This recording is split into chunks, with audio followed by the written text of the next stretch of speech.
On the lab practical, certain muscles on the human models will be bonus. If you see here in the anterior compartment of the thigh, we start with the first two muscles we dissected on the cat. One of the longest muscles in the human body, the sartorius, your Taylor's muscle. Here more medial, the gracilis. If we go back here to these three large muscles here, part of what makes up your quadriceps group, we have the rectus femoris, vastus medialis, vastus lateralis. The vastus intermedius would be under the rectus femoris, so it's likely that would not be a bonus question. If you look here on the lateral portion of the thigh and go up, here you see the tensor fascia lata, and that long tensor fascia, tenses the fascia. We saved that portion on the cat, if you recall, but there it is in that upper portion. Here on the lower anterior portion, the leg, here's the tibia bone, and so beside that, tibialis anterior, just like in the cat. Moving more lateral here with these peroneus or fibularis muscles. If we start with this one, the extensor digitorum longus, the long digit extending muscle.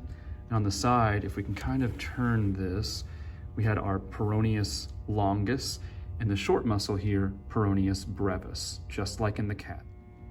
Looking at the posterior view of the thigh, we have the gluteus maximus, of course, moving down, semitendinosus, but unlike on the cat where we had the semimembranosus beside, here the semimembranosus is down here, sort of below, more deep than the semitendinosus.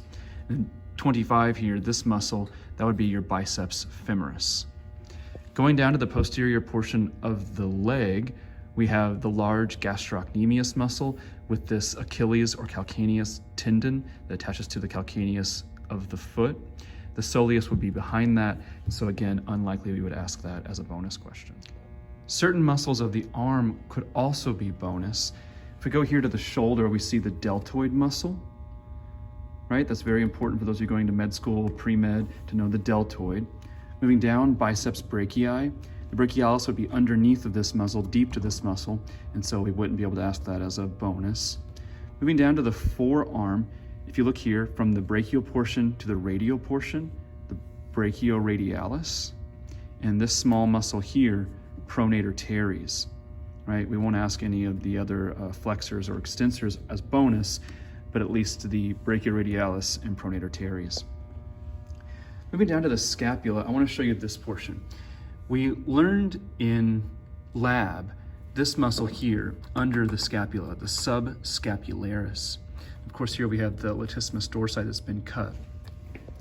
I removed the deltoid so you could see there above the spine of the scapula, we have the supraspinatus, and below the spine, we'd have the infraspinatus. And you can see here, this muscle is one we dissected. We said we were going to put the pin on the border of that scapula. That's teres major. This smaller one here is not one we have to know in lab, but it's called teres minor.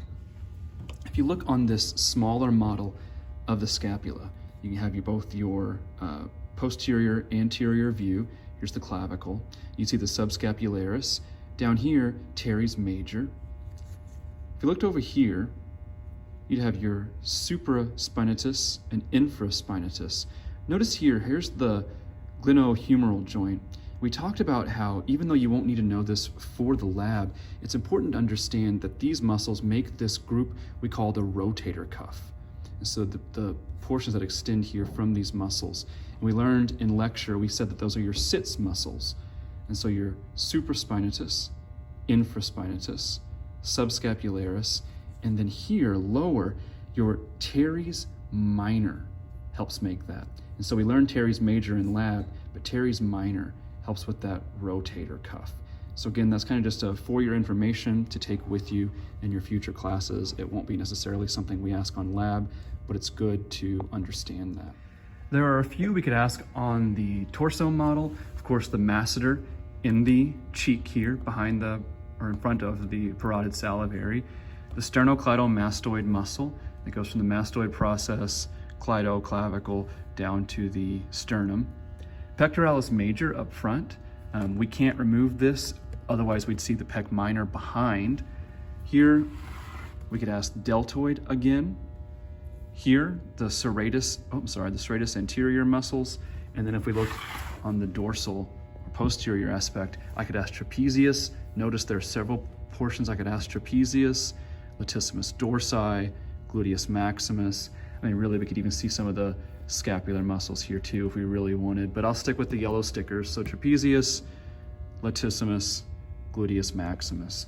And so again, take some time with the pictures in your coloring book, pictures on resources under MyMac, and then take some time with these models and see if you can learn those differences, similarities between the cat and the human.